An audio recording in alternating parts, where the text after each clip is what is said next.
Welcome to people's voice. Target Revanth Reddy. ఈ అంశం ఇప్పుడు కేవలం తెలంగాణలో కాదు, తెలుగు రాష్ట్ర రాజకీయాల్లో కూడా చాలా సీరియస్గా చర్చనీయాంశం అవుతోంది. ఎందుకంటే గత కొన్ని రోజులుగా మనం చూస్తూ ఉన్నాం, రేవంత్ రెడ్డికి సంబంధించి సొంత పార్టీ నేతలే ఆయన మీద తిరగబడుతూ ఉన్నారు. ప్రతిపక్ష పార్టీగా ఉన్న బీఆర్ఎస్ సంగతి పక్కన పెడితే ఈరోజు సొంత పార్టీ నేతలు ఒక రోజు రాజగోపాల్ రెడ్డి మొదలుకొని అదేవిధంగా ఒక కొండా సురేఖ వరకు, ఆమె డాక్టర్ వరకు రేవంత్ రెడ్డి మీద ఏ స్థాయిలో వాళ్ళు విమర్శలు చేస్తున్నారో మనం చూసాం. రేవంత్ రెడ్డి వ్యక్తిగతంగా విలువకపోయినా కనీసం ఆయన కూర్చున్న సీఎం స్థానానికైనా విలువకుండా ఈరోజు వాళ్ళు మాట్లాడుతున్న తీరు నిజంగానే రేవంత్ రెడ్డిని అభిమానించే వాళ్ళకు చాలా హ్యూమిలేటింగ్గా ఉంది.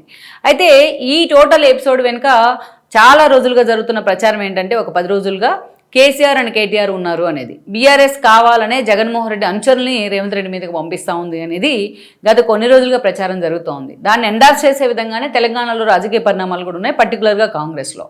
అయితే ఈ టోటల్ ఎపిసోడ్ వెనుక అసలు జగన్ ఎందుకున్నారు? కేవలం కేసీఆర్ లేకపోతే కేటీఆర్ తమ పార్టీ ప్రయోజనాల కోసము, తమ రాజకీయ ప్రయోజనాల కోసము కోరితే జగన్మోహన్ రెడ్డి వాళ్ళకి సహకరించేందుకు అంగీకరించారా? లేకపోతే గతంలో కేసీఆర్ తనకు అవసరమైనప్పుడు సహకరించారు కాబట్టి ఆ గ్రాట్యుటీని ఇప్పుడు చూపించే ప్రయత్నం చేస్తున్నారా జగన్మోహన్ రెడ్డి? అసలు ఆపరేషన్ రేవంతో, టార్గెట్ రేవంతో అని జరుగుతున్న ఈ ప్రచారంలో జగన్మోహన్ రెడ్డి పాత్ర ఏంటి? జగన్మోహన్ రెడ్డి నిన్నటిదాకా సైలెంట్గా ఉండి నేడు తెలంగాణ రాజకీయాల్లో తను దున్నేస్తాననే విధంగా హడావిడి చేయడాన్ని ఎలా చూడాలి? తెలంగాణలో వైఎస్ఆర్సీపీ రీఎంట్రీ ఇవ్వబోతుందని జరుగుతున్న ప్రచారంలో వాస్తవం ఎంత? ఇప్పుడు ఈ ప్రశ్నలు వైఎస్ఆర్సీపీని కూడా డైలమాలో పడేస్తున్నాయి, ఆ పార్టీలో నేతలను కూడా. సో అందుకే వాటికి సమాధానం చెప్పుకునే ప్రయత్నం అయితే ఒకసారి చేద్దాం మనం. ఇక్కడ మనం చూస్తే గత కొన్ని రోజులుగా తెలంగాణ రాజకీయాల్లో కీలకంగా జరుగుతున్న పరిణామాలు మనం చూసాం. So Komatireddy Rajagopal Reddy almost 1 year కాలంగా రేవంత్ రెడ్డిని చాలా సీరియస్గా ఆయన టార్గెట్ చేస్తూ ఉన్నారు. అవుట్ అండ్ రైట్ టార్గెట్ చేస్తూ ఉన్నారు. ఎక్కడ పడితే అక్కడ వెళ్ళడం, ఎవరిని పడితే వాళ్ళని కలవడం, ఏది పడితే అది మాట్లాడడం. రేవంత్ రెడ్డి నిజంగానే తలుచుకుంటే కాంగ్రెస్ అధిష్టానం రేవంత్ రెడ్డి వైపే ఉండింది.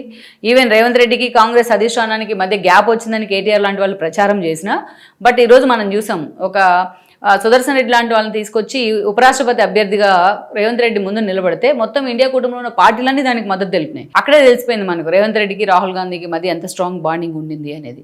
సో ఆ టెంపో అలా మెయింటైన్ చేస్తూనే వస్తూ ఉన్నారు రేవంత్ రెడ్డి. ఇంకోవైపు చూస్తే రాజగోపాల్ రెడ్డి ఆ స్థాయిలో రేవంత్ రెడ్డి తాను ఏం చేయగలడో రేవంత్ రెడ్డికి తెలుసు. కాంగ్రెస్ అధిష్టానం తనతో ఎలా ఉంటుందో రేవంత్ రెడ్డికి తెలుసు. అయినా సరే పార్టీలో విభేదాలు ఎక్కువ అవడం, వాళ్ళ పార్టీ నుంచి బయట పంపిస్తే మళ్ళీ వాళ్ళు అగ్రెసివ్గా పార్టీ మీద తిరగబడతాము, ఇవన్నీ అన్నెసరీ థింగ్స్ కాబట్టి వాటిని పక్కన సబ్సైడ్ చేసే ప్రయత్నం చేస్తూ ఉన్నారు. అందుకే రాజగోపాల్ రెడ్డి లాంటి వాళ్ళు ఎంత రెచ్చిపోతున్నా రేవంత్ రెడ్డి మాత్రం వీటన్నిటిని మౌనంగా భరిస్తానే వచ్చాడు. అయితే ఈ మౌనంగా భరించడం అనేది కొన్ని రోజులు పోను అది చేతకంతనం అవుతూ ఉంటుందన్నమాట. సో ఎందుకంటే రేవంత్ రెడ్డి మామూలుగానే టీడీపీకి చెందిన వ్యక్తి, అతని పార్టీలోకి వచ్చిన దగ్గర నుంచి సీనియర్లో అతని మీద అసంతృప్తి ఉంది. అతను వర్కింగ్ ప్రెసిడెంట్ కావడాన్ని, పీసీసీ చీఫ్ కావడాన్ని చాలామంది వ్యతిరేకించారు. పార్టీ అధికారంలో సైడెడ్గా ఒంటి చేతు అధికారంలోకి తెప్పించినా సరే ఎంతోమంది రేవంత్ రెడ్డి ముఖ్యమంత్రి కాకూడదని లాస్ట్ మీట్ వరకు అడ్డం పడ్డారు. అయినా సరే రాహుల్ గాంధీ రేవంత్ రెడ్డి వైపు ఉన్నారు కాబట్టి ఆయన ముఖ్యమంత్రి పీఠంలో కూర్చున్నారు. సో ఇంకా ఆప్షన్స్ లేక మిగిలిన వాళ్ళు కూడా దానికి అంగీకరించడం జరిగింది. ఎవరైతే తన ఎన్నికల ముందు వ్యతిరేకించారో వాళ్ళందరినీ క్యాబినెట్లోకి తీసుకున్నారు ఆయన. సో అలా ఒక మంచి మెసేజ్ ఇచ్చే ప్రయత్నం అయితే చేశారు రేవంత్ రెడ్డి. సో వెండెట్టా పాలిటిక్స్కి అయితే చోటు లేదు అని చెప్పారు. కాంగ్రెస్లో అంతర్గత ప్రజాస్వామ్యం పేరుతో ఎట్లా పడితే అలా ఎవరు పడితే వాళ్ళు రెచ్చిపోవద్దని ఎక్కడికక్కడ ఆయన కన్విన్స్ చేసే ప్రయత్నం చేస్తూ ఉన్నారు. అయితే అదే సమయంలో రాజగోపాల్ రెడ్డిని రేవంత్ రెడ్డి అంత ఈజీగా వదలడం అనేది ఈరోజు కొండా సురేఖ లాంటి వాళ్ళు కూడా లీనియన్స్ ఇచ్చినట్లయింది. అందుకే ఈరోజు కొండా సురేఖ కూతురు సైతం కనీసం ఇప్పుడు దాకా ఆవిడే ఒక వార్డు మెంబర్ కాలే, కనీసం రాజకీయాల్లో ఇంకా పూర్తి స్థాయిలో అడుగుపెట్ల, తండ్రి తల్లి వారసత్వం తప్ప ఆవిడకు ఇంకొక క్వాలిఫికేషన్ లేదు. అయినా సరే రేవంత్ రెడ్డిని పట్టుకొని ఏ స్థాయిలో మాట్లాడిందో మనం చూసాం. ఆవిడ నిజంగా రాజకీయాలకు రావాలనుకుంటున్న వాళ్ళు ఇలాగైనా రెచ్చిపోతే ఎలాగ చేసేస్తే తమ హీరో అవుతాం అనుకుంటుందేమో, కానీ ఆవిడ ఈ టైప్ ఆఫ్ పాలిటిక్స్ని జనం కూడా యాక్సెప్ట్ చేయరు. రేవంత్ రెడ్డి మీద గౌరవం లేకపోయినా ఆయన ముఖ్యమంత్రి చైర్ మీదన్నా గౌరవం ఉండాలి. సీల్డ్ కవర్ సీఎం, మేము తలుచుకుంటే ఇంకో సీల్డ్ కవర్ వస్తుందని మాట్లాడుతుంది ఆవిడ. ఈరోజు Revanth Reddy is not at all sealed cover CM. ప్రజల చేత ఎన్నుకోబడి ఆయన ముఖ్యమంత్రి స్థానంలో కూర్చున్నారు. ఆయన సిఎల్పి నేతగా కూడా ఎన్నుకోబడ్డారు. ఆయన అలాంటి వ్యక్తిని పట్టుకొని సీల్డ్ కవర్ సీఎం అని ఎలా మాట్లాడతారు? గతంలో ఉన్నారు సీల్డ్ కవర్ సీఎంలు కాంగ్రెస్ తరపున, ఇప్పుడు Revanth Reddy sealed cover CM గారు. డెఫినెట్గా తనకు ఆ క్వాలిఫికేషన్ ఉంది కాబట్టే, తన కాంగ్రెస్ కోసం అంత స్థాయిలో శ్రమించాడు కాబట్టే, పార్టీని ఒంటి చేత్తో అధికారంలోకి తీసుకొచ్చాడు కాబట్టే ఆయన ఆ చర్యలో కూర్చోవడానికి అర్హుడు రేవంత్ రెడ్డి. సో అతను పట్టుకొని సీల్డ్ కవర్ సీఎం అని మాట్లాడుతూ ఉన్నారు. సో ఇలాంటి వాళ్ళంతా మాట్లాడిన తర్వాత ఇప్పుడు అన్ని వేళ్ళు జగన్మోహన్ రెడ్డి వైపే చూపిస్తా ఉన్నారు. ఎందుకు? అటు కొండా సురేఖ్ కానీ, కోమటిరెడ్డి రాజగోపాల్ రెడ్డి కానీ, కోమటిరెడ్డి వెంకటరెడ్డి కానీ వీళ్ళంతా కూడా ఒకప్పుడు వైఎస్ రాజశేఖర రెడ్డికి క్లోజ్ అసోసియేట్స్. ఈవెన్ తెలంగాణ ఉద్యమం సమయంలో రాజగోపాల్ రెడ్డి బ్రదర్ వెంకటరెడ్డి మంత్రిగా ఉండి కూడా ఆ రోజు రిజైన్ చేశారు తెలంగాణ కోసం అని చెప్పేసి. రాజశేఖర రెడ్డి ఫ్యామిలీకి చాలా డెడికేటెడ్ ఫ్యామిలీ వాళ్ళు. అంతేకాదు ఇక కొండా సురేఖ జగన్మోహన్ రెడ్డి కోసం తన మంత్రి పదవిని వద్దనుకొని రోజే మొహం చూడడం కూడా నాకు ఇష్టం లేదని చెప్పి ఆమె కాంగ్రెస్ నుంచి బయటకు వచ్చింది. జగన్మోహన్ రెడ్డి కంటే ఆవిడకే ఎక్కువ అప్లాజ్ ఉండేది ఆ రోజున. రాష్ట్రంలో ఎక్కడ 2 తెలుగు రాష్ట్రాల్లో ఎక్కడికి వెళ్ళినా వైఎస్ విగ్రహం అన్వీల్ చేయాలంటే జగన్మోహన్ జైల్లో ఉన్నప్పుడు కొండా సురేఖని పిలిచేవాళ్ళు, విజయమ్మని కాదు పిలిచేవాళ్ళు. సో అలా అంత అప్లాజ్ ఉంది ఆవిడకి వన్ సైడెడ్గా. అంత డెడికేటెడ్గా ఉండింది వైఎస్ ఫ్యామిలీ అంటే. సరే సజ్జలాతో పడక ఆవిడ బయటికి ఎగ్జిట్ అయ్యారు, అది వేరే విషయం అయినప్పటికీ. సో ఆ స్థాయిలో వీళ్ళంతా వైఎస్కి ఎలాగైతే క్లోజ్ అసోసియేట్స్ ఉన్నారో అలాంటి వాళ్ళే ఈరోజు రేవంత్ రెడ్డి మీద తిరగబడతాం. సో ఇది కేసీఆర్ ప్లాన్లో భాగమే. రేవంత్ రెడ్డిని దించేందుకో లేదా రేవంత్ రెడ్డిని బద్నాం చేసేందుకో, సో లేకపోతే తెలంగాణలో జగన్మోహన్ రెడ్డి రీఎంట్రీ ఇప్పించడం ద్వారా ఏదో కాంగ్రెస్ ఓట్ బ్యాంక్ చీల్చే ప్రయత్నము బీఆర్ఎస్ వైపు నుంచి జరుగుతూ ఉంది అనేది ఆధారాలతో సహా బయటకు వస్తూ ఉన్నాయి ఈ రోజున. అండ్ వన్ మోర్ ఏంటంటే ఇక్కడ జగన్మోహన్ రెడ్డి గతంలో ఒక ఎంపీ గెలిచారు, ఆయన 2014లో 3 ఎమ్మెల్యేలను కూడా గెలుచుకున్నారు. వాళ్ళు వెళ్ళి బీఆర్ఎస్లో చేరితే అప్పుడు టీఆర్ఎస్గా ఉండింది, కనీసం ఒక మాట కూడా జగన్మోహన్ రెడ్డి ఎక్కడ ఖండించలా. ఇంకా నయం తనే స్వయంగా తీసుకెళ్లి బీఆర్ఎస్లో చేర్చి వచ్చినట్టు జగన్మోహన్ రెడ్డి బిహేవ్ చేసేవాళ్ళు. సో అలాంటి ఈరోజు జగన్మోహన్ రెడ్డి ఈరోజు ఈవెన్ పొంగులేటి చూసాం మనం 22A ఇష్యూలో కూడా ఆయన సారీ చెప్పి ప్రభుత్వాన్ని డిఫెన్స్లో పడేసిన పరిస్థితిని మనం చూసాం. సో వీళ్ళంతా జగన్మోహన్ రెడ్డికి ఆయన ఫ్యామిలీకి చాలా లాయల్టీ పర్సన్స్. వాళ్ళే రేవంత్ రెడ్డి మీద తిరగబడతా ఉన్నారు అంటే అది రేవంత్ రెడ్డి మీద ఆ స్థాయిలో ఆయన బదనాం చేయడానికి బీఆర్ఎస్ఏ జగన్మోహన్ రెడ్డిని రంగంలోకి తీసుకొచ్చింది అనేది ఒక చర్చ.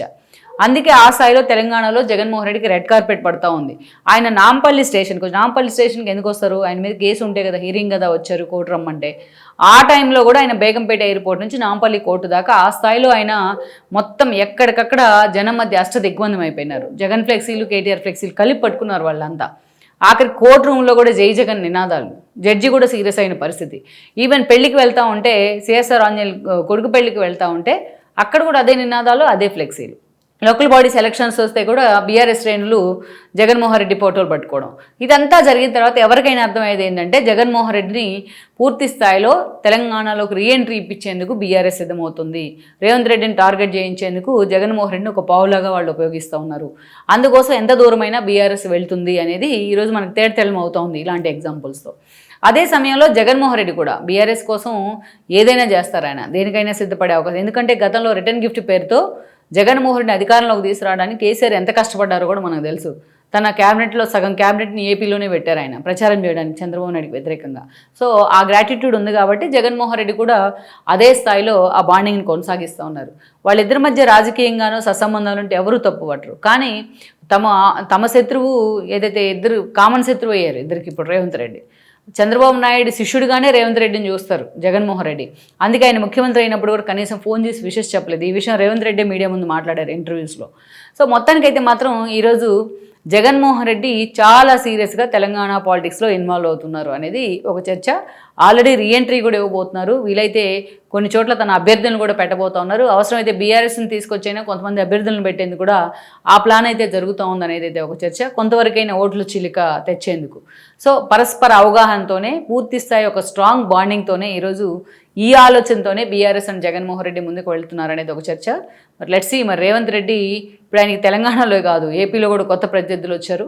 మరి రేవంత్ రెడ్డి వీటన్నిటిని ఎలా కోపప్ చేసుకుంటారు అనేది కూడా మనం చూడాల్సి ఉంది. ఈ వీడియో మీకు నచ్చినట్లయితే please share, like and subscribe.